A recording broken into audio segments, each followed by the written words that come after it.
started. Everyone should either be logged into Adobe Connect or you can follow along with the presentation handout provided and listen over the phone. During today's webinar, if you would like to ask questions, our speakers do plan to stop for questions throughout and at the end if time allows. If you have a question, you can type it into the chat area and we will get those questions answered for you. To guard against background noise, I have put everyone on mute. If you are hearing audio over both your computer speakers and over the phone, you can hang up the phone and listen through the computer only, or you can turn off your computer speakers and listen through the phone only. I would also like to remind everyone that we are recording this webinar. Thank you again for joining us today for Designing a Better User Experience. Our speakers are Mary Jo Mueller, IBM Accessibility Standards Program Manager in IBM Research, and Bo Campbell, Accessibility Consultant Designer at IBM Research. Mary Jo Mueller is the IBM Accessibility Standards Program Manager. Her primary role is to monitor and influence the development of worldwide accessibility standards, government policies, and regulations. In addition, she is an accessibility expert with over 15 years' experience in the areas of software, UI design, and development for meeting the user needs of people with disabilities. She is a member of the following W3C standards groups, Protocols and Formats Working Group, WCAG Working Group, and the Cognitive Task Force. She holds a BS in Electrical Engineering from Florida Atlantic University. Bo Campbell joined IBM Accessibility as an accessibility design consultant in 2014 after more than 10 years as a user experience designer. Bo specializes in interaction design and earned his MS in human-computer interaction in 2011 from Iowa State University. Hired as a UX design lead for IBM Design in 2013, Bo moved into the IBM Research organization to enable IBM designers to create accessible digital interfaces. Bo is a member of the W3C CSS Working Group and the International Association of Accessibility Professionals. We are delighted to have both Mary Jo and Bo with us this morning. I will now turn things over to them to start it off. Okay, thanks, Natalie. Can it sound okay? Yep, we can hear you great. Wonderful. Okay. Well, hello, everyone. I guess that was a very nice introduction, and I don't need to do that again. I'm Bo Campbell. I work as an accessibility design lead for IBM Accessibility, and Mary Jo and I work closely with designers at IBM to understand how and when to do accessibility in our development process.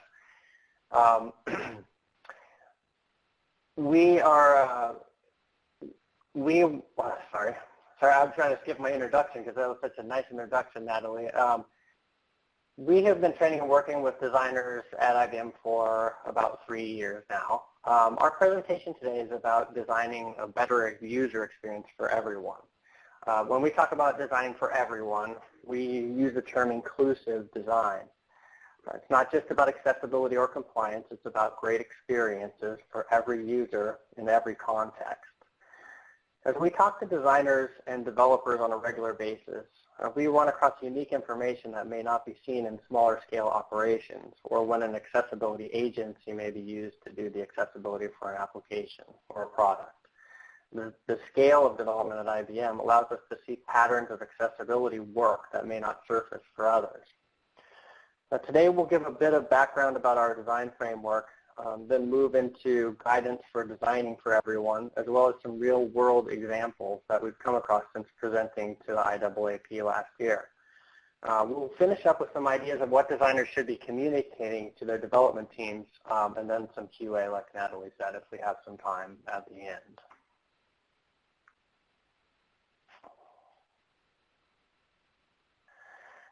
So I'm going to start with a little bit of background on IBM design thinking so you can see the platform on which we work for accessibility. While design thinking is not a new term, excuse me, it was coined several decades ago. IBM has created a particular flavor that fits the way our teams work internally called IBM design thinking. All designers at IBM try to work within this framework of user-centered design. Design thinking helps our product teams to understand people's needs, form intent or begin figuring out where you're headed,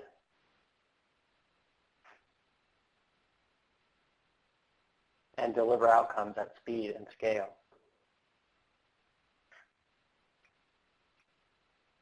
At the heart of IBM design thinking is a behavioral model for discovering users' needs and envisioning a better future. It's a continuous loop of observing, reflecting, and making.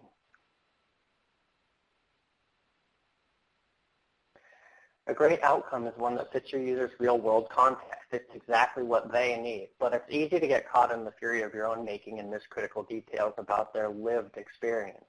It's important to look up every now and then and make sure that the user's needs are still the center of your design.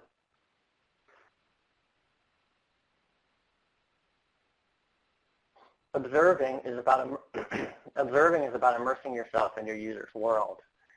To get to know your users, uncover their needs, learn the landscape, and test ideas. Get to know your users by building empathy with them and figuring out what makes them tick. Uncover their needs by figuring out how your users measure success and look for opportunities to improve their experience. Learn the landscape by finding wisdom and cautionary tales from competitors, collaborators, and case studies. And test ideas by validating or invalidating your ideas by putting them in your user's hands and listening for feedback. When you observe, make sure to set aside your assumptions and take it in without judgment. This is about discovering what your user's world is objectively like, not about seeking validation for your existing ideas and assumptions. You may want to have more than one set of eyes observing at a time.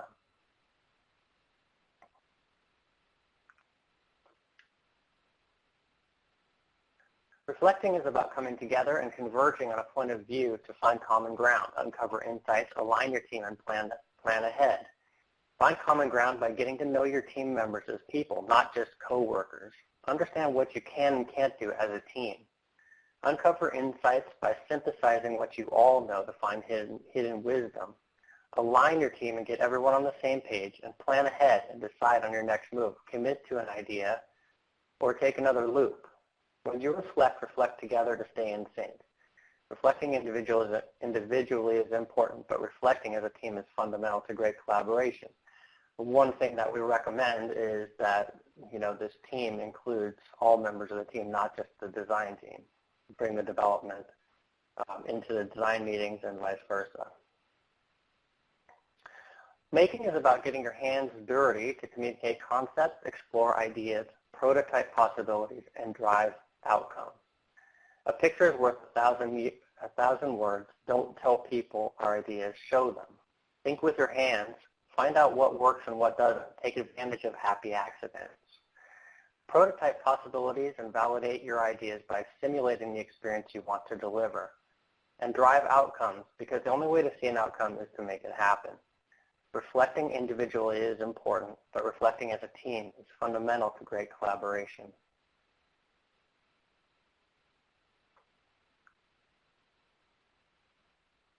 Okay, Mary Jo.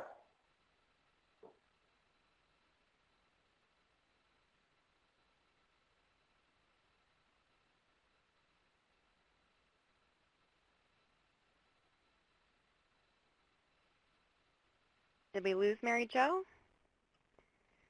Maybe she's on mute still. Mary Jo, are you there? Am I there? Can you hear me? Oh, there we go. Okay. Yeah, I'm sorry. My phone dropped while Bo was talking, and I called back in, and I was muted again. So does anybody have any questions on that first part of the presentation? Okay, so they don't. So, all right. So inclusive design helps everyone. The design principles or heuristics of good design apply to all users. And inclusive design extends those heuristics just a little bit more, pushing the envelope of good design a bit further with the benefit of reaching more people, more customers, more students, more employees, whatever role that person is in. The resulting information, web application or software, whatever's being created through these good design practices reaches a wider audience. And it reduces barriers that exist today in accessing technology and improving efficiency in using technology just to get things done.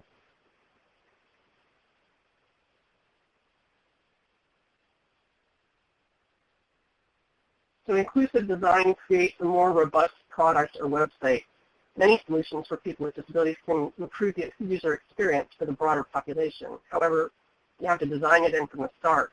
Consider all your targeted users for that solution. And so I have two examples on this slide. One is in the physical world and one is technology. And the first example is the physical one I'll describe in case you can't see the picture. It's a curb cut. And there's a rectangle of yellow-orange tactile bumps that go right up to the edge of the street. The rectangle extends partially over a manhole cover, which was since removed and put back in place. And it was put in place a little off, so one corner of the tactile bumps is askew. Obviously, the tactile bumps were added later after the manhole was already put in place. So the fact is that curb cuts were created to help people who use wheelchairs navigate across the street, eliminating the curb drop-off, which could definitely be a problem for someone that is hurt. Over time, we found curb cuts are not just for wheelchairs. They are very useful for bicycles, strollers, carts, luggage, anything with wheels. And they are useful to the elderly as well, who may have physical limitations that make it difficult to step up a curb. Since then, tactile bumps were designed and are being added to curb cuts so someone who is blind can tell that they are at the edge of the street. It's an important safety measure that helps them know to stop walking and not inadvertently walk out into traffic. And while these bumps are an important safety feature, I have read some articles that the bumps are sometimes made too high or are of a rigid material that they could stop a wheelchair or a scooter in its tracks. And the jarring effect of navigating over them can sometimes be painful to people who have suffered a spinal injury. And if you're walking in high heels, those bumps can be downright hazardous with twisted ankles. So perhaps a little broader user testing and redesign is needed to come to a better solution. But for now, this is the solution we have. And the second example I picture here is useful technology, voice recognition. It was originally invented to help people with physical disabilities interact with their computer. Now it's available for free. It's a mainstream feature for the masses on any smart mobile device. It can be used by the blind and visually impaired to send text and avoid having to do a lot of typing on a touch screen. It's used by people who are driving to make phone calls, get directions, and so on without having to look at the screen, which would distract them from being safe on the road. So you never know what the next innovation will be. When you think about including a broader audience of users, you'll be thinking on the broad scale, and you may find that yet another new, great, and novel idea will come out of it. So in the next few slides, we'll talk about some areas in technology where inclusive design is really applicable to a broader audience of users, not just people with disabilities.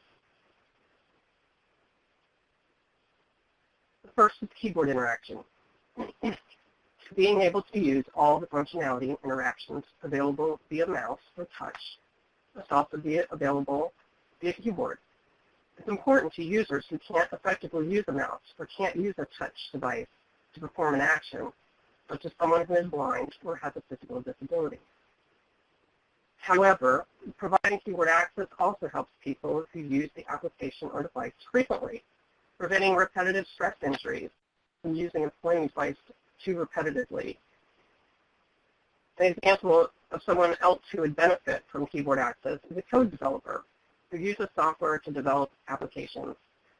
They have to do a lot of clicking, swiping, etc. in their software, and they can develop carpal tunnel syndrome.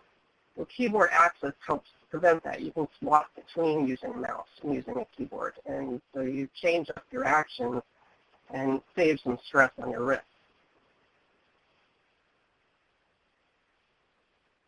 Next is good color contrast. It's a well-known accessibility requirement aimed at people with low vision, color blindness, or who are aging and have deteriorating eyesight, such as cataracts that affect their vision. However, it's also helpful to people who are in high light or high glare situations, like when you're outside or when you're near a window. There have been studies also that have shown that higher contrast helps all users read content more easily. So it should definitely be a good consideration in design.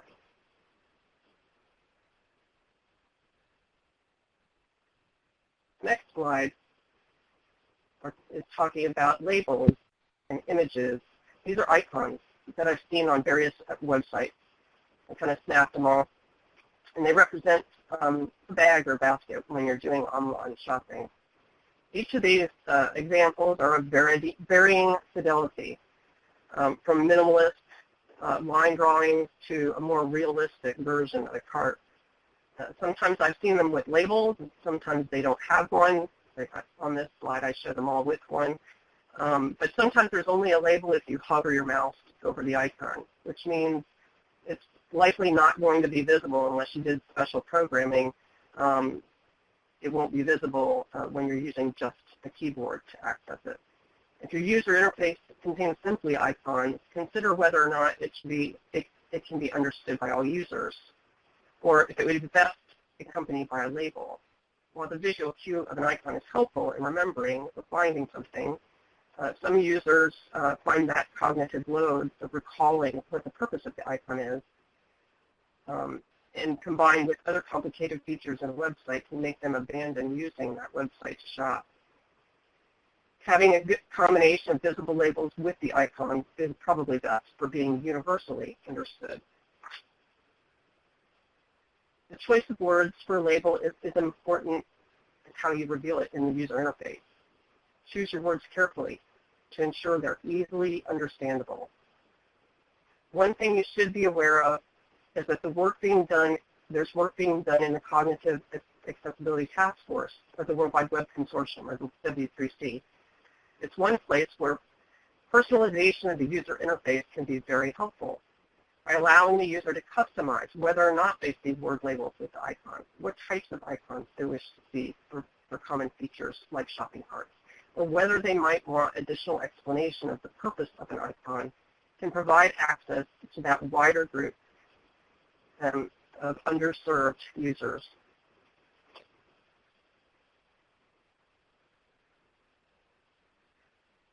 So slide 16 is talking about white space.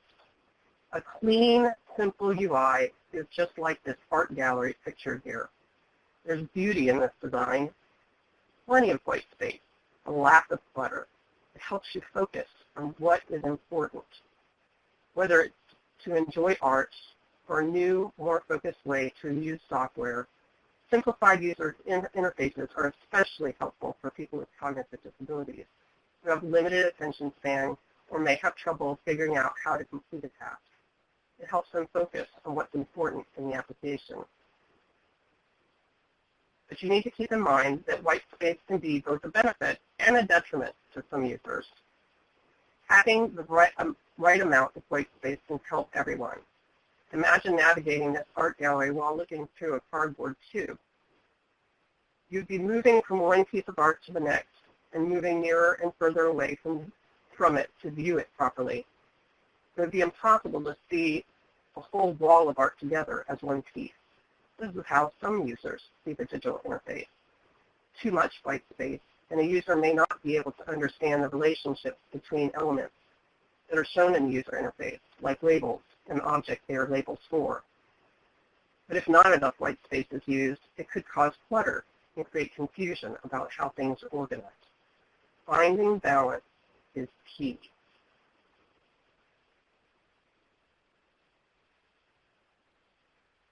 So just because something is technically compliant doesn't mean it's all that usable. Accessibility experts are often caught in the middle when it comes to compliance versus really good usability. Developers are often struggling against rapid deadlines, and management has pushed them to do the minimum viable product, or MVP, which often means do the minimum amount of accessibility, just meet the standard with a minimal amount of effort. Many of the experts who do accessibility in product groups understand the spirit of standards like the Web Content Accessibility Guidelines, or WCAG, and the other accessibility standards, and they know that just scraping by in order to comply doesn't mean an application will be easy to use. Browsers continue to change, languages change, and contexts continue to change. It's up to designers and developers to interpret WCAG to create good experiences for everyone, which means you need to go that extra mile. I'll give you a couple of illustrative examples for the difference between technically compliant and usable in the next couple of slides. So here's a wheelchair ramp that I found in a picture, and it has 11 switchbacks. It appears to be technically compliant, has a nice gentle slope, but with that many switchbacks, it doesn't appear to be all that inviting and usable. I think an elevator or a lift or some other method would probably be far more usable than someone in a wheelchair trying to navigate that ramp.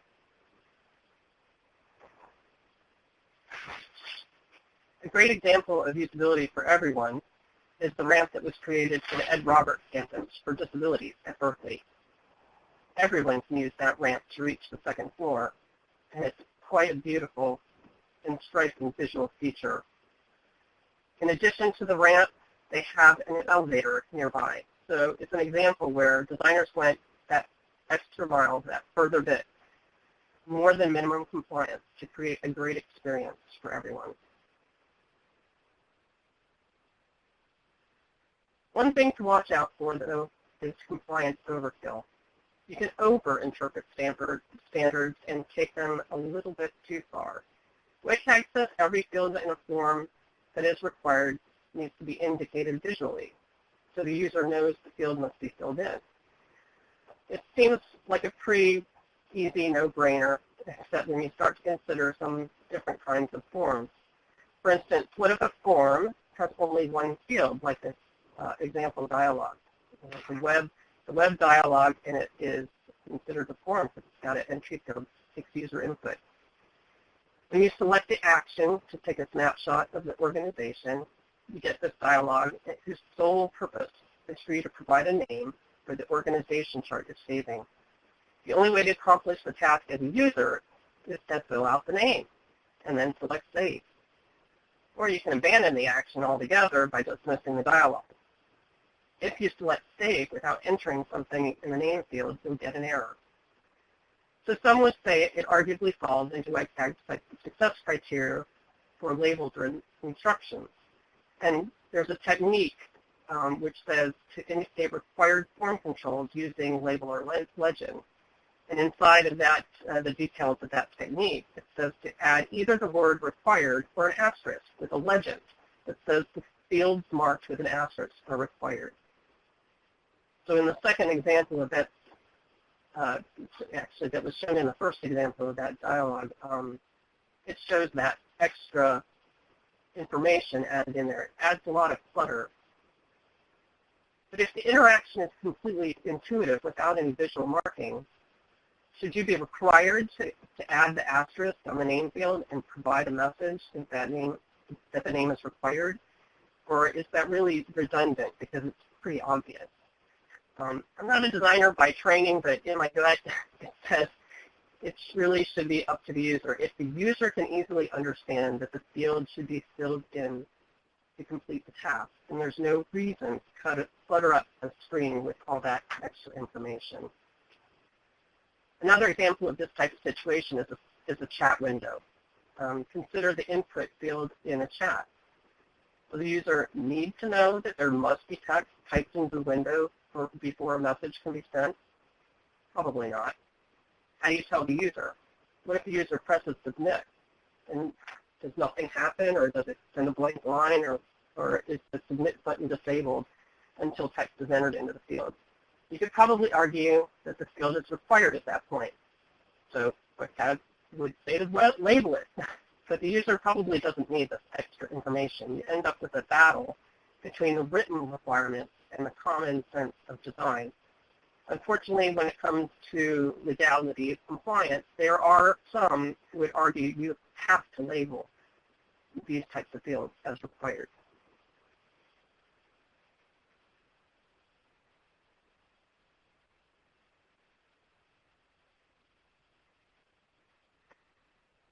So at IBM, we're making some pretty complex software user interfaces. They have a lot of functionality. These are enterprise applications. So some of our biggest design challenges are for keyboard access to be efficient and intuitive.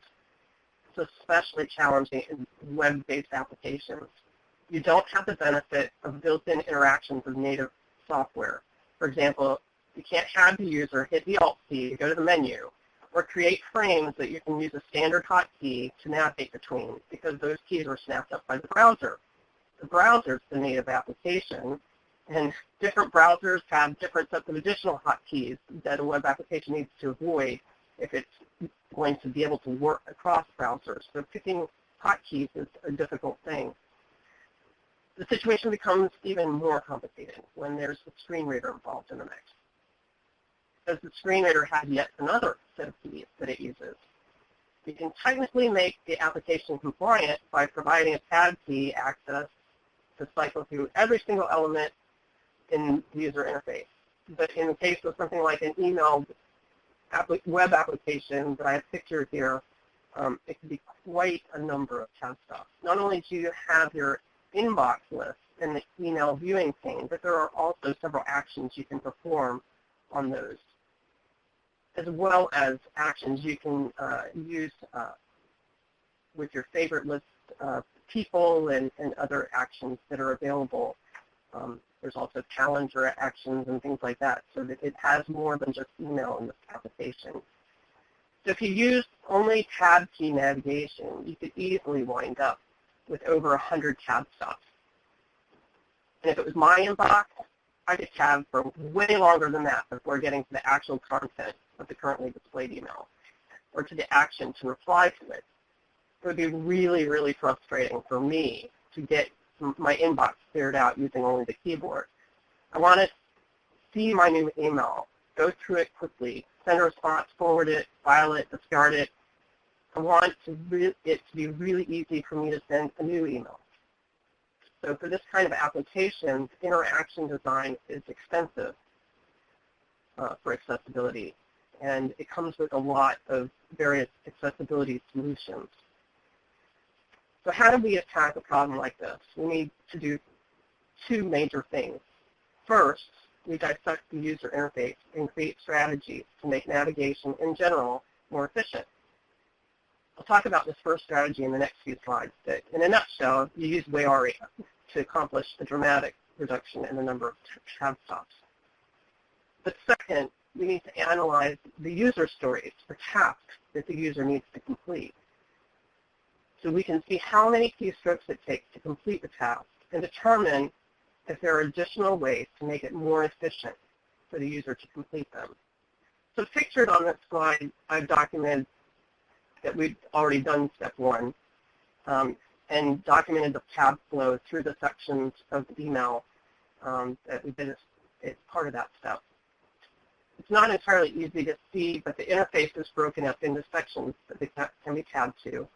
Some things that can't be seen is the work that was done as part of the second analysis, such as when you begin the application, the focus starts on the list of emails. It does not start at the top of the page.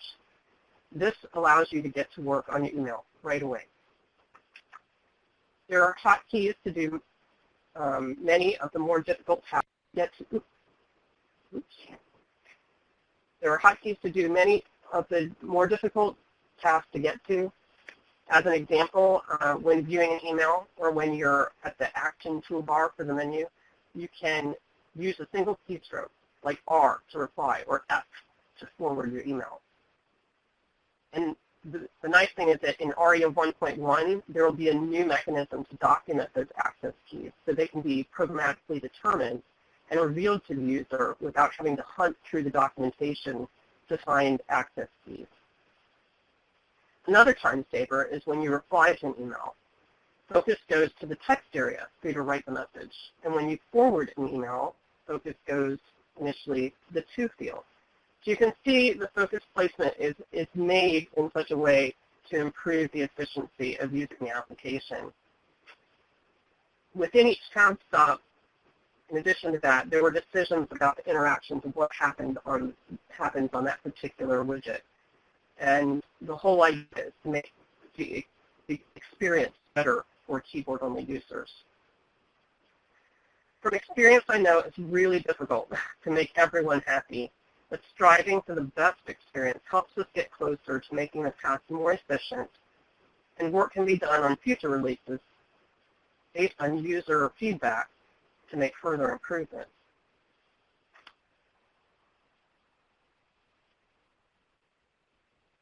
So this slide talks about step one. One of the things you do on step one is there too many tab stops here? Is there really such a thing as too many tab stops? Absolutely. I mean, honestly, you can have a page that has 500 tab stops, and it can be technically WCAG compliant. It's accessible via keyboard alone, but it sure isn't usable. In this simplified example of our email application, there are 16 tab stops, 7 from the actions at the top, another 7 from the list of email. And that's a pretty short list if you ask me. Not my email inbox. And then another 2 that are links found inside the content of the currently open email. So what do? It's Wayaria. That'll rescue it. You can group related items into a single tab stop. And again, this is the simplified email example. The actions were arranged into 2 toolbars of related types of actions. The email in the inbox was put into a list widget, and the open email contents is a text field. So these widgets can be made to operate via the keyboard just like a standard desktop widget. And they're identified to the screen reader user just as a desktop widget would. So the keyboard interaction works in the very same way.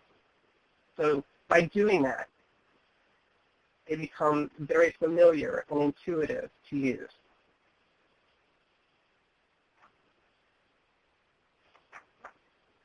Nope, I was off by a slide.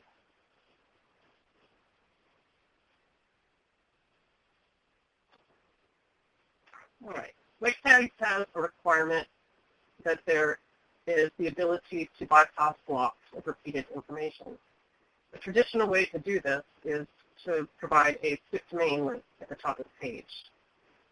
However, Wayaria provides the capability of much richer navigation to logical regions that give users a good view of the overall structure of the information.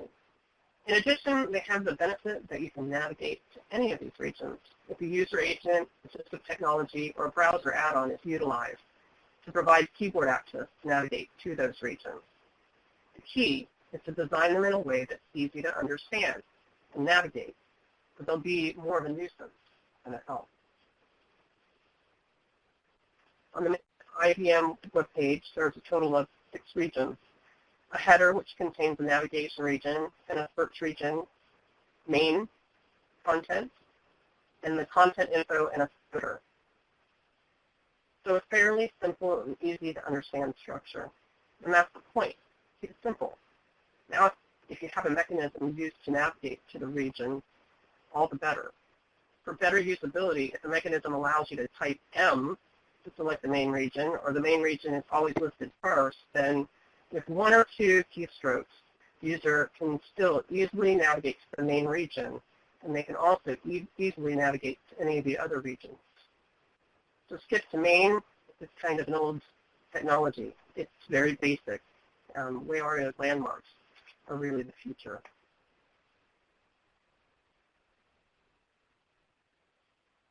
So IBM created a basic navigation mechanism, and it's available in the form of a Firefox plugin. So it makes keyboard navigation for Wayaria landmarks available from the Firefox Tools menu.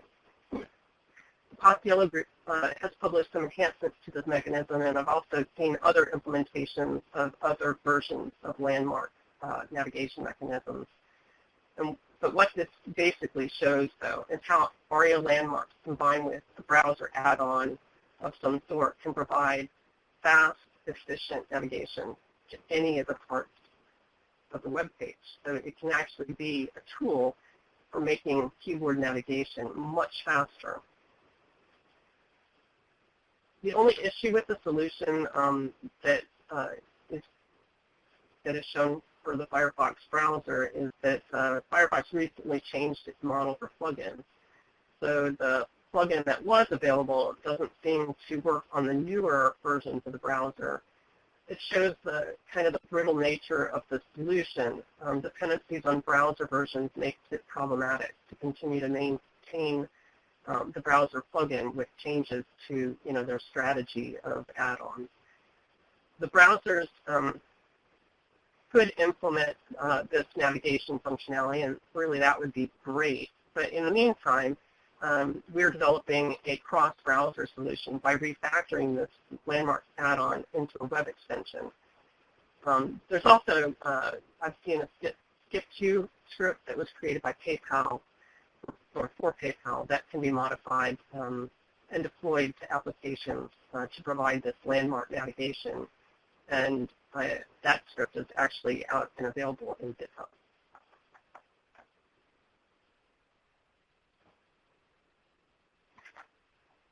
So the next topic is focus indicators. There is a conundrum, and a member of our team has been working on a solution to change the browser's default focus indicator. The reason why they did this is because there's a new indicator in Firefox. It's a blue glowing outline, and the outline's okay when it's used as a default in a lot of cases, but and the thing is it does meet WCAG, requirements per se, because all that WCAG requires is that you have a visual focus indicator. The problem occurs is when one of these buttons is placed, when a button is placed on a similar color background or background that doesn't contrast much from the blue color of the default indicator, it can virtually disappear. And not only that, most, if not all, teams that we work with actually restyle their buttons. Most of them are flat and colored. So the likelihood the focus indicator is difficult to see can be quite high.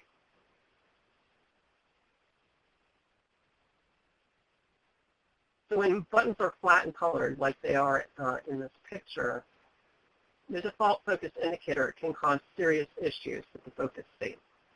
In this example, the hover is quite obvious by completely reversing the colors.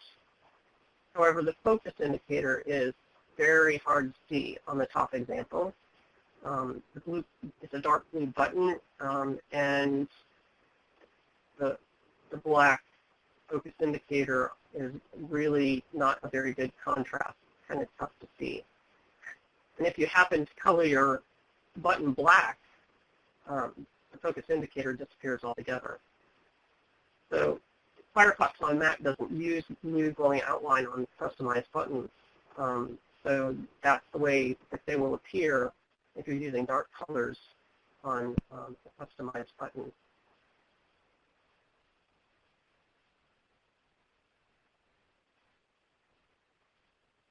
So we created a solution that will work with just about all flat colored buttons.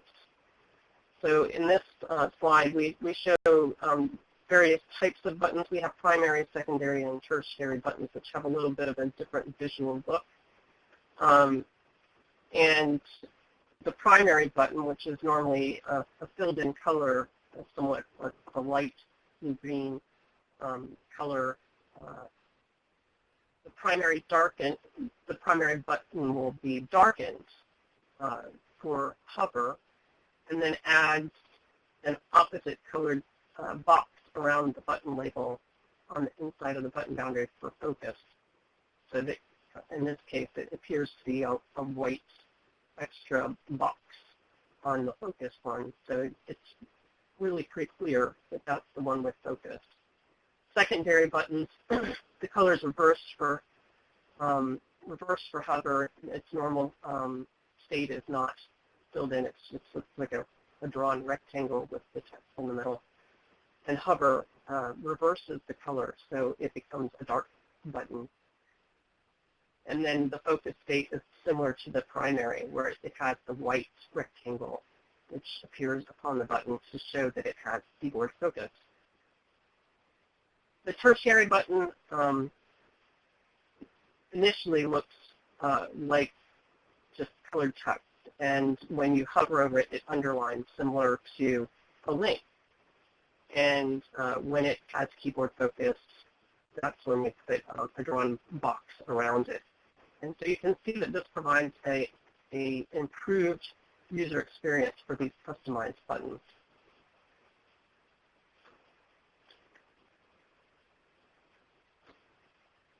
So the next is about icons. There are no standards for color contrast in iconography. But best practices show that if minimum contrast requirements are met in icons, or a 3-to-1 contrast ratio, then the images that icons represent will be easier for a user to discern.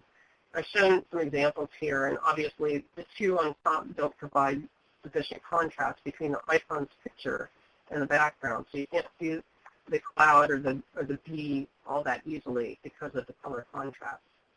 Many users with lower vision just wouldn't be able to see that very well. So make it easy on your users.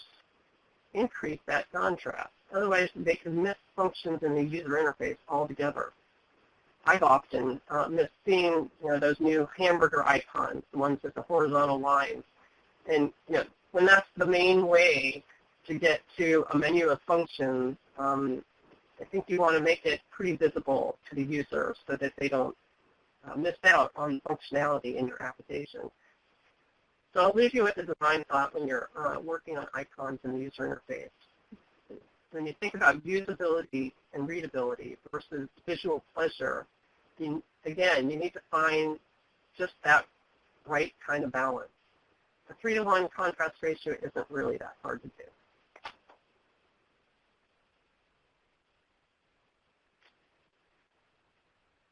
So next we'll talk a little bit about mobile devices. So when you're talking about mobile devices, small touch targets that are too close together can be very problematic for someone whose hand may tremor or be unsteady. Standards don't currently place any requirements on icons for mobile devices. The Mobile Accessibility Task Force does have a recommendation for the minimum size for touch targets, and it's a 9 by 9 millimeter squares. In addition, if an application is using touch targets that are close to that minimum size or marginally larger, they also recommend that you have inactive space around that target to prevent users from inadvertently activating the wrong thing.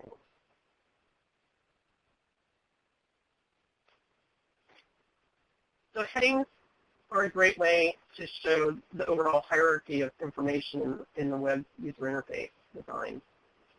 And this slide is kind of displaying a little off. Just the headings the headings levels shown in the picture should have been a little more spread out to the right location, but they are a great way to show the overall hierarchy of information in web user interface design. The example shows a single level 1 heading of inclusive design thinking with a level 2 heading for the subtopic, personas for people with disabilities. And then there's 2 level 3 headings, visually impaired and cognitively impaired. So this kind of layout of headings, when they're properly implemented in the code, will help a screen reader user get an outline of the page. And they have an added benefit of being able to navigate each heading through special screen reader functions.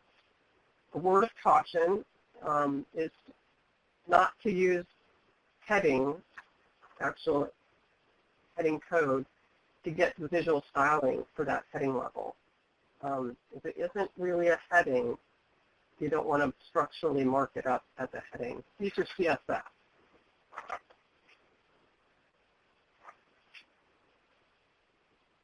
Some more on structural elements. The experience of all users is improved when there's correct structural elements used to deliver content and data. but none more than screen reader users who must interpret the information without the visual representation. For example, while a data table or grid may be easy to build in several different ways, including by using CSS, using an HTML table or a YARIA grid with the correct header programming will quickly tell the user that the information is not only delivered in a table format, but for a user who can't see the data relationships to the headers, they can hear them through their screen reader interpreting the code.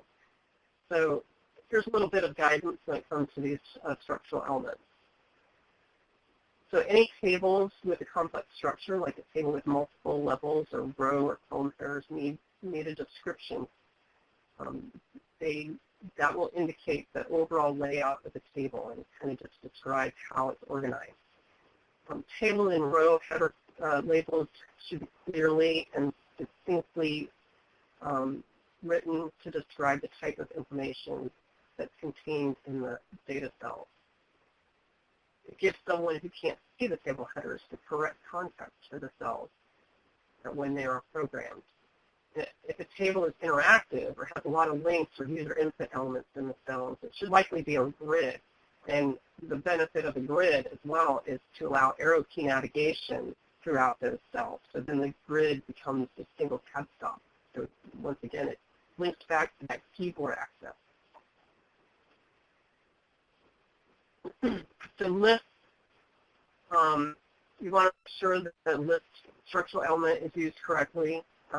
If you've got things that have got to be performed in a certain order, such as instructions to complete a task, you want to use an ordered list. Unordered lists are, can be read in any order, and their meaning wouldn't be changed. You use an ordered list for that. And then there's definition lists to provide details about specific terms or elements. We like to avoid having lists of one. If there's always only going to be one element in a so-called list, it really isn't a list. So it probably is not a good idea to use that kind of semantic structure. And groups. And then you can group elements such as radio buttons or checkboxes and make sure to give the group labels. And the programs of the group, it helps give the user context. So the visual styling can be changed to match your visual design. But in the design, you want to make sure to indicate when any of these kinds of structures, data tables, lists, groups, give them one of those meaningful labels. And in the case of tables, show what the headers are at the top of the columns. It's the first row of the table, the first cell in each row. Make sure that those are shown so that they can be programmed properly.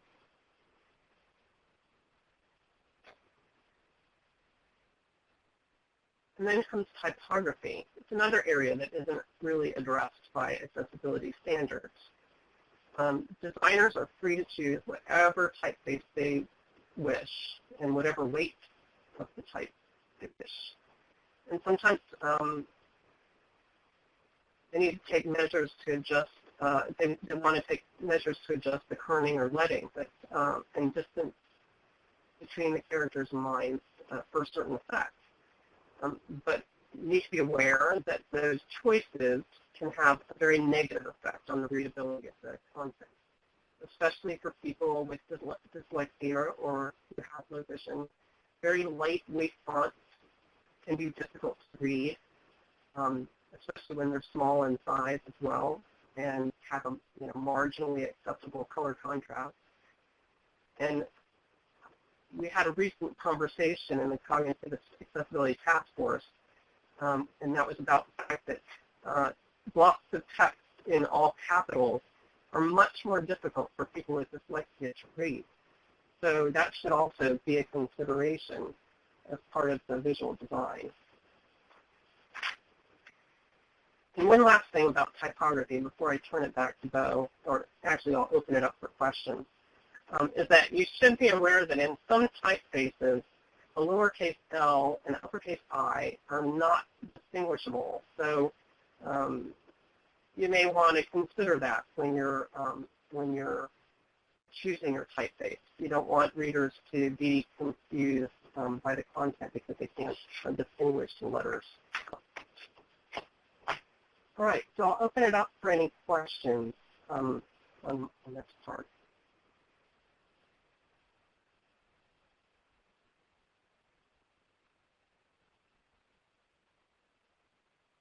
You can type it into the chat if you have any questions.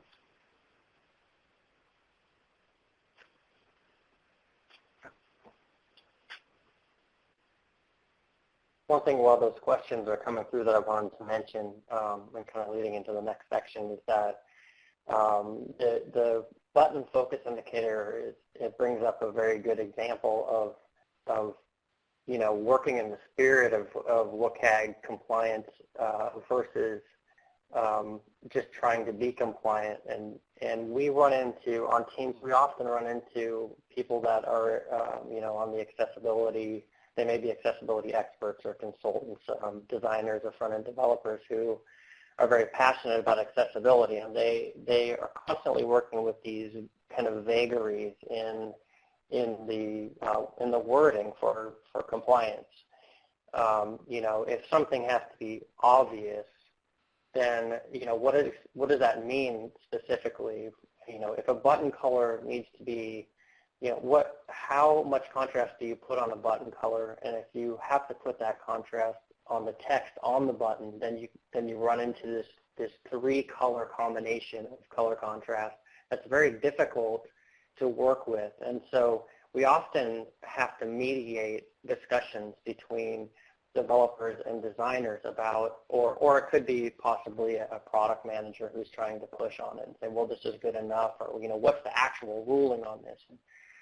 The other example of that is what Mary Jo showed, where there's a required field, and for all intent and purposes, the user understands they need to put the information into the field. They get it, it's obvious, but the guidance says that you must put the required asterisk and indicator in there, which they actually did in the long run, kind of begrudgingly, because I think in the spirit of the user experience, we've really felt that the user gets it. So this is often a point where we have this sort of friction. Okay, so I see Diane asked a question there. Yeah, I was going to read it out and then address it. Diane wanted me to comment on skipping over heading levels, whether it's acceptable or not. She sees this often when she's testing applications. Well, Diane, that is definitely one of the areas where it's hotly debated. And I have seen test tools that actually will fail an application or web content for not using all the heading levels, for skipping levels, for having multiple heading 1 levels, various things like that. Website isn't very explicit over that, and part of it is that sometimes it's really difficult. If you've got a really complex application that has a lot of portals, IBM has some of those kinds of things where there's multiple applications in a different portal on the same web page, and they may each have their own main content, their own heading levels. It's kind of a similar concept. And so it may happen that there are a mixture of heading levels, and so it's very difficult to actually make it turn out right. And so it is a hotly debated thing. I really don't see a problem with skipping heading level. It's better. It is better, I think, usability-wise, concept and understanding-wise, not to skip. But I don't think that it should. I think it's a usability consideration, not a compliance consideration. So that's another one of those areas where do you go the further extra mile to make sure that you don't have any skips, or do you say that, it is understandable, it's just missing a heading level?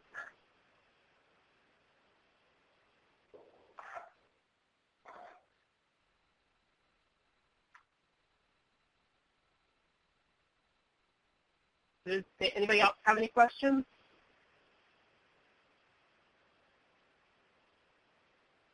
I don't see anybody typing, so maybe Bo, that's the cue for you to continue. Okay, great. Thank you. We have Monica typing in, but let me, I'll start into the next section and we can jump back to her question. Yeah. So because of these sort of, I think I used the term vagaries in design, and also because the language that designers use and the stage that designers are often in the process is a little different. A couple of years ago, we created a design critique meeting for designers to go over accessibility and their intentions in their interfaces. Before that, there were oftentimes the critiques were not as much critiques of design, and the language was not as much of the language of design, but more of compliance and rules and regulations. And so we wanted to kind of bust out of that. And I think I would definitely recommend that for anyone to get design experts to talk to designers in a nice sort of informal way. One of the things that comes out of these meetings that we see time and time again is that when we have experts on our team that come to these meetings that are not designers. We have a couple of designers, and we invite design experts from around the company.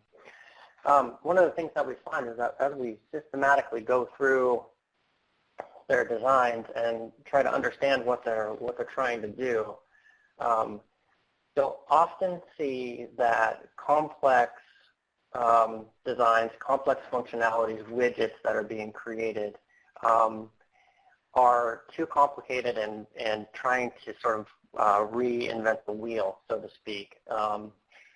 And time again, when we do an accessibility review, we bring up things that could be just simpler in the HTML altogether.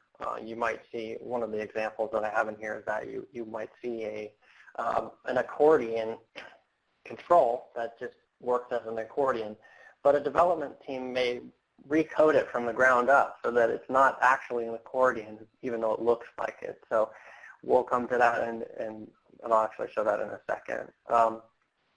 One very, very difficult design pattern, and it's actually many different patterns, is our charts and graphs. And this is a point where there's still emerging accessibility technology and emerging graph and chart technology that are trying to kind of work together. At IBM, we do a ton of data analysis, and that can surface as a very, very complicated chart. In fact, I think people sort of, build charts to impress people about, look at this amazing visualization of data. Well, oftentimes, low vision or blind users have trouble with this and trouble seeing these. And so what you'll see is a team focus very, they'll put their focus on low vision and blind and assistive technology, and oftentimes they'll skip the keyboard user, which is kind of interesting. So as we go through and we do keyboard reviews of these, they might say, oh, well, we've made a table, or we made alternative data for a blind or low vision user, but the keyboard can't get into the graph or chart. And so that's one really good example of how these reviews can expose things like that for designers. Right now, not to get too much into visualizations, but there's a lot of work being done for like Brunel and IBM's Rave technology and how they use SVG, and trying to build more accessibility into this sort of compressed, I guess it's not all compressed, but basically building it into or baking it into the code so that you get it within these visualizations, and we've been working pretty hard on that with other teams.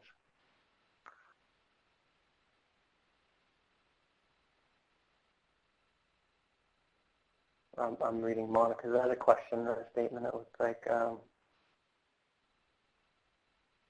do you feel you want need me to to handle know? the question, or? Well, I'm just reading it. For deciding what is over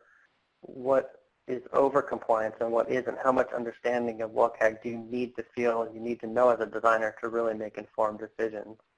Can't see it making sense to give designers new to accessibility that sort of leeway.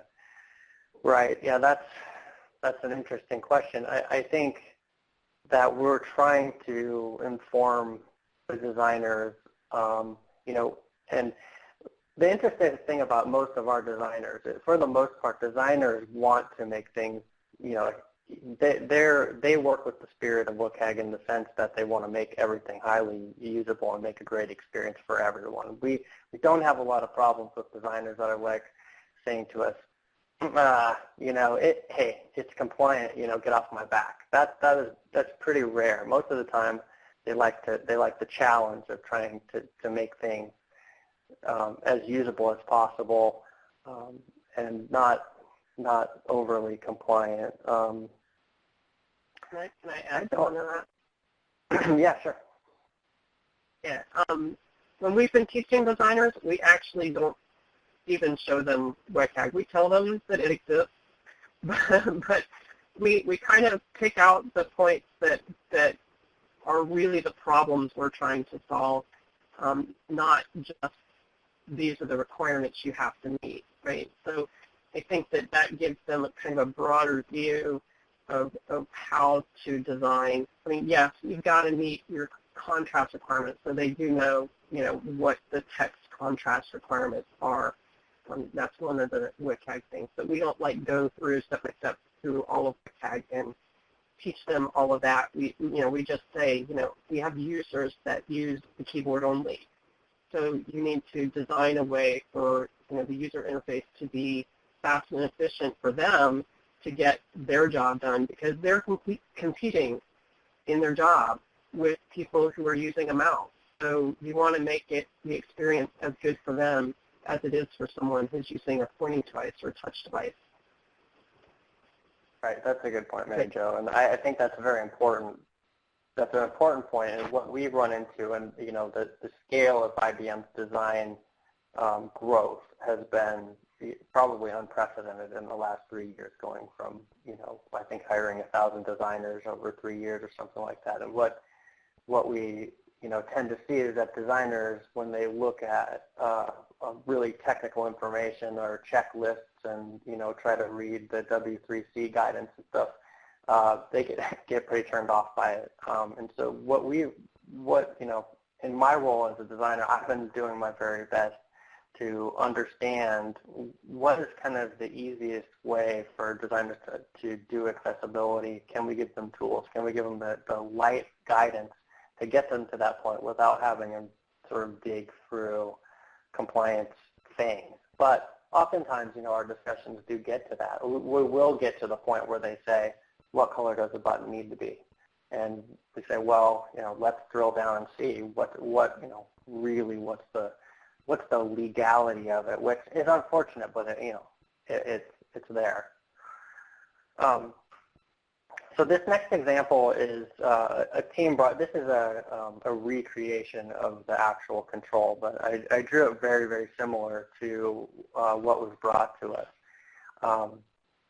This is basically was a control on the right side of the screen that complements the main information. It was lists of information stacked on top of each other with this little arrow in the middle. The tab order, as we checked it, and this is kind of where we ran into the accessibility issues, when you tab through this, all of the blue on the screen was in the tab order. But the part that you can't see is that these little arrows actually expand the list, and the tab order went through everything on the list and then went underneath the arrows into more items on the list so that the tab, the actual focus indicator, would completely disappear. The other thing was that, as a usability person, interaction designer, I was kind of looking at this like, are users going to really understand what that arrow means, and what is this metaphor that's been created here? Is it, there's kind of the accordion metaphor, which is a sort of a universal thing, and this is what I was talking about with a group that basically reinvented the accordion. And the design team sort of said that they intended it to be an accordion, but the development team kind of developed it wonky. And I don't really know who's at fault there, but this is a good example of sort of trying to reinvent something that already exists. So here's the expanded version of this, where you can see there are extra links in there where the tab order goes. The other problem with this is that these lists can get very long, and the tabs would just get stuck in there. Right? You can't tab through. You just go tabbing down through the list and not have any way to get out. So the solution was basically, to make a long answer short, the solution to this was to make it much like an accordion. So the tab goes to the headings of each section, and the number of items in the list is shown on the section, and then you could use the arrow keys to get down through each item, and then go to the arrow to show more for that section. So what really happened here is that they went in a backward fashion. They got to an accordion interaction, right? And so earlier on, I think just understanding that the accordion was what they should have used, and that pattern, that would have helped them. They didn't lose a ton of time on this, but they did have it developed already, and so they had to kind of back up, and they wasted some development time for sure on this.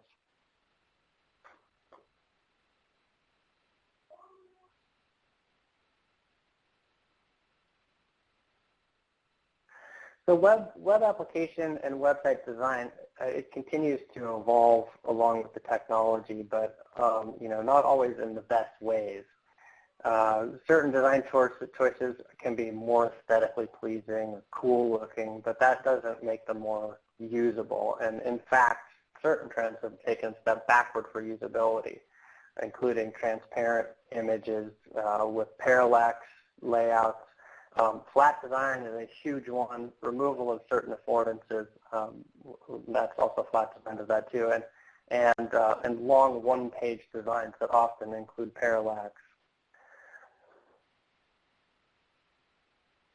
And describing the term parallax, what I mean by that are items on the screen moving on top of each other, different layers that have transparency that move on top of each other at different speeds to basically simulate motion and distance. The web design that uses parallax can often cause problems when the text moves across other objects as you scroll a page. In fact, creating a parallax design with text floating on top of it is very difficult to make compliant in all situations. If your text is white and you have any white part of the screen, then you're going to end up with an area of the screen that is not okay.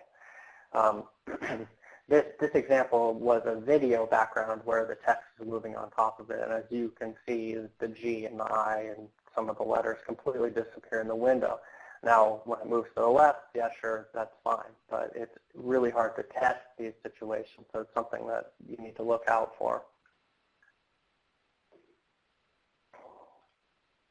And transparencies are basically the same way. If you're going to put colors that are transparent that move over the top of colors and have text on top of them, you bring up a lot of testing problems. You're going to have a difficult time moving it to every spot. So there are solutions to this, and we've guided some teams in this area. Where this is an example of a design that had bad contrast,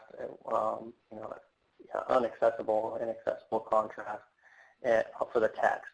And so as we worked with the team, they kind of found a way that was still pretty to them and it was aesthetically pleasing, but it was also compliant. You can see your career there on the white text. That was not okay before we worked with them, and they decided to put some cool sticky notes behind it, and that worked out. And they understood throughout that they needed to do that.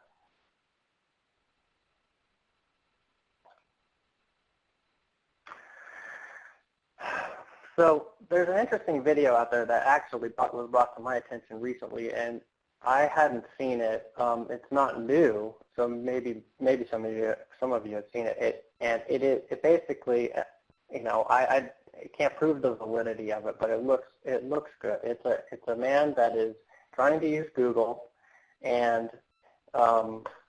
he's unable to use the current modern Google interface because it has no affordance of what to do on the screen. So, obviously he hasn't been evolving with technology to understand that, you click in these boxes. So that also, that shows kind of the gap between people that are moving with technology and people that are just joining the technology, right now. It was painful to watch him not understand that this box on the right with the magnifying glass, that you're just supposed to click in there. He never found it, really. So you can see on the left side that Google started out, and many of us know this and have done designs that look just like this in the past. Excuse me. You see that on the left side that the text box has a drop shadow on the inside of it to show that you can click inside of there. The buttons have shadows. They're raised up. They're obviously clickable. So flat design has taken away a ton of affordance for us. And if you understand interfaces and you're a real technical person, then it's really not that big of a deal. So it's important for designers to understand the gap between those people. And Apple was sort of bashed for their skeuomorphism, which is doing design that's really exactly like the metaphors of life. You have a bookshelf and you want to pull a book off it, so their ebooks was, there's a bookshelf, and they actually put graphics of books on it. And people thought that was, really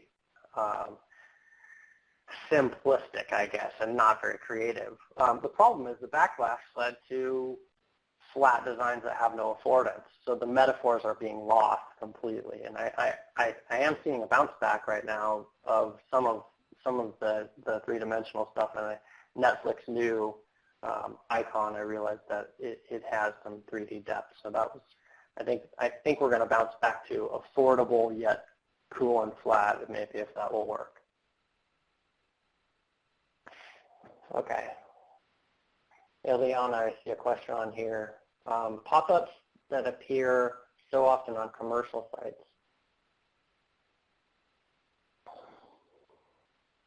So often it obscures the screen, worse, doesn't gain keyboard focus. So concern the pop-up is there, they can't get rid of it. Right. So I can mainly comment on, I'm more of an application interaction developer, so I would never I would never do that to someone, and don't agree with that. I think they're annoying and they're unusable, and they are also inaccessible and a huge problem.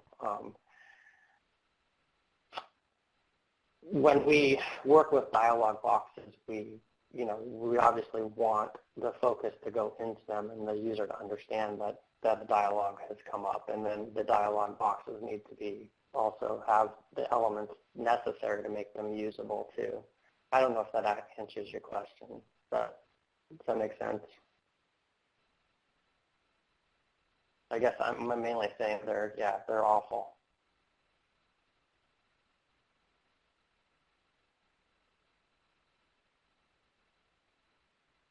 So this example, it shows how flat design can eliminate affordance. Most of us could tell where the user can click. Now on the tiles, as we call them on the bottom, the different colored squares, there isn't any affordance for clicking, right? you may think, I'll try it, I'll hover, and I'll see, but that's another step to get there, right? You have to think about where you're clicking. Is it accessible? Well, it actually is, because when you hover these items, they do change. So you can see the change. You can keyboard through it. You can focus on different things. You can click on the boxes, etc. So it is compliant. But would it be usable to someone that doesn't really know where to click? That sort of thing. Someone, a demographic that may be coming into the technology world right now. The interesting thing about this interface is that we actually built it in accessibility. And the reason for the design is specifically to communicate with other groups that are doing design and development, and we want to communicate with them with their own language at this time. So I think this is a really good example of how powerful design and the message behind a particular design is when you're trying to communicate with users and follow trends and look cool and be accepted, within particular demographics. We did test with users. This is an internal site only, so none of the users that we tested had any trouble finding the links, but I can guarantee that this person that had trouble with Google would also have trouble with this interface.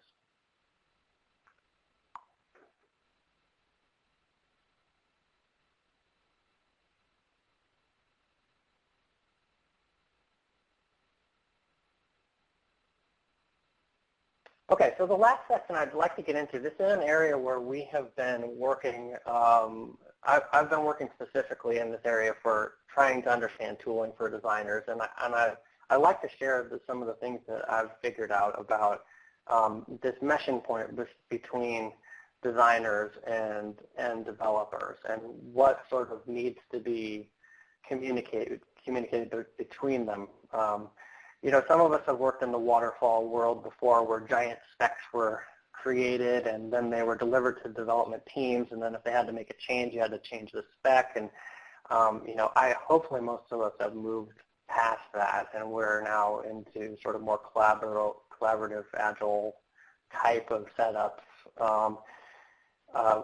so that you have your developers actually working with your designers, and the best case scenario, everyone's communicating through that whole process. But you can't get to the perfect world where you just are sort of talking to each other and then building at the same time, which is, that would be wonderful. But we do have design artifacts that need to be created. So I've been really trying to understand what is it that the designer needs to communicate to the developer so that the developer won't misinterpret things, have to redesign anything, and can understand the regions and the tabs and the keyboard interactions.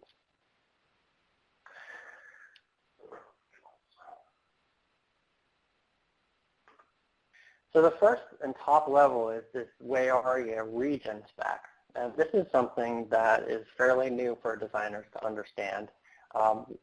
Oftentimes, the way area regions land on the developer, who has to then go to the designer and figure out, what things, what's the main content, and so what you have is this reverse idea of the compliance sort of pushing the design.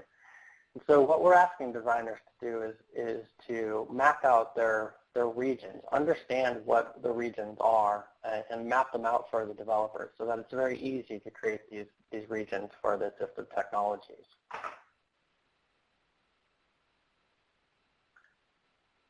And the next level down is the tab order. So within each region, you're going to have tabs, and Mary Jo showed some of the other tabs earlier. And we believe that it's also the designer's responsibility to map out these tabs, right? The experience, the tab order is part of the experience, the flow, and the designers need to be responsible for the flow of the page and understand the order and, where the tabs are going to go, and how, a lot of that has to do with how the system is reading it in the DOM, right? And that all translates to the assistive technologies also.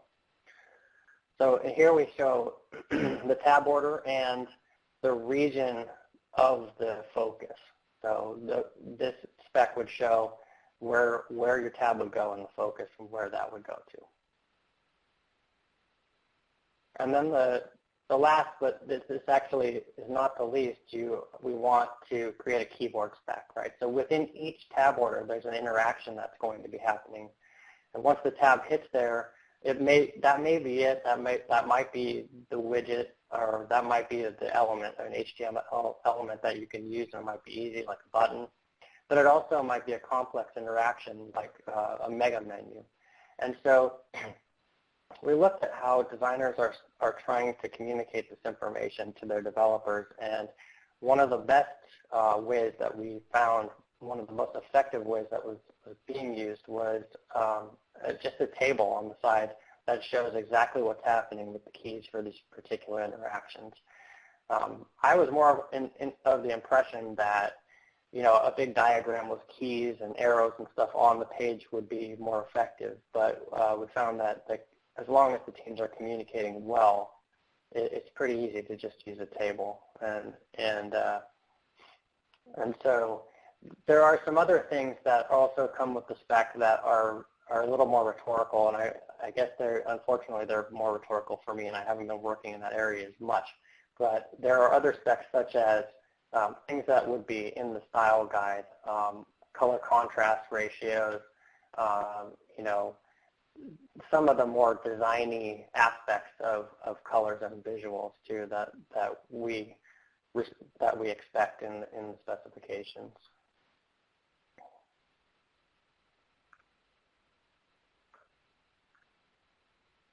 Okay, well that actually concludes our presentation. It looks like we have a few minutes left. I hope that we have given you some important takeaways and insight for designing a better user experience. I'd like to thank everyone for attending. And then questions, we have a few minutes for questions, so if people want to go ahead and type in.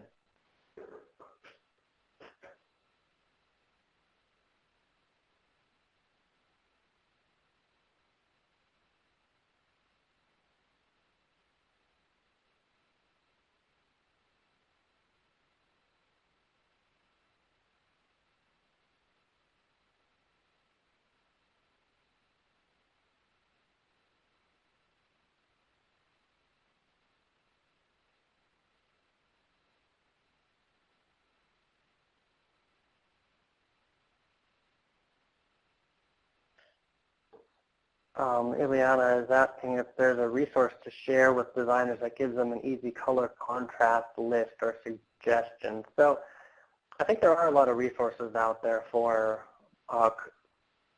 color palettes that that have good color contrast. And a lot of the color contrast analyzers that you'll find actually have color pickers that allow you to sort of cruise through the colors and figure out what works and what doesn't. Most designers that are doing interfaces that are, you know, doing a style guide and really getting into the colors will not accept kind of random choices of colors that they pick from a color picker. So you'll see them working with a color palette and checking each color and then defining what colors of text are okay to put on top of those backgrounds and what colors of text, I guess that's basically it. So one of the designers, sorry? Yeah, I had something to add to that too, is the IBM design language. I believe that the color palette is on the external website, isn't it? And it may be. So yeah, I was just going to mention, yeah, exactly. It might be on our ibm.com/design. That would be a good place to go to understand a lot of the design guidance that we have currently. One of our designers developed a palette that actually worked and was accessible by luminosity percentages, I believe. But I wouldn't say that all of our groups, or probably very few of our product groups actually follow a design palette that is being created by someone else. They typically find their own branding colors and so have to go through that process. Monica, I do work with visual designers and UX designers differently. I think that they have different responsibilities for sure, and I typically find that UX designers are the ones that are being responsible for these specifications. So they'll work with the visual designers to understand the colors that they want to use, that sort of thing, but it's generally, as it moves more towards UX and into development, that's kind of the key area where we see most of the work that needs to be done. Visual designers are often asking about color contrast and layouts and things like that and how they work. But I think I would say there's a little bit more responsibility that gets laid on the UX designer. Yeah, I agree. Interesting. There's another one about pushback when presenting color contrast analyzer info to designers. That the people in our organization, I think, are yeah. So I mean, to be overridden. Right. And I mean, I guess we have it in a sense. At IBM we have it a bit easier in this way because we can ultimately fall back on this compliance regulation that we have, right? Ultimately, we can say, well, look, I know you love these colors, but honestly, you simply can't do it that way. I don't like to say that. Nobody likes to say that. That's why we made this, design level conversation rather than getting to the point where it's basically like do it or else, right? Yeah. Were you gonna say something, Mary Jo? Yeah. There was another thing I wanted to point out a little bit. It may be helpful in your conversation. Color contrast isn't just for people with low vision. It's people with color blindness, and that's actually a large percentage of the population. 10% of the worldwide population have some form of color blindness, which makes it more difficult in some ways for them to tell the difference between colors. And so, and the aging population as well, whose eyes, they develop cataracts, they develop a yellowness to their cornea, which skews colors and makes the color difference obvious. So it's really hard for them to read information or check up on a website or, use an application that doesn't have the appropriate color contrast. So, to me, you got to talk to them about, what is the audience for who is reading our content or using our application.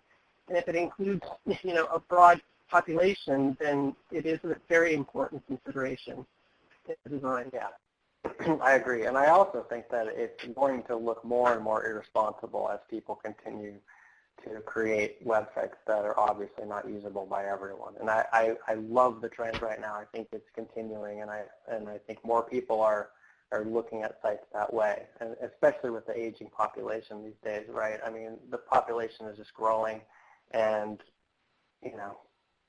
it's tough to see. And we, all right. It looks like Ileana's. Oh.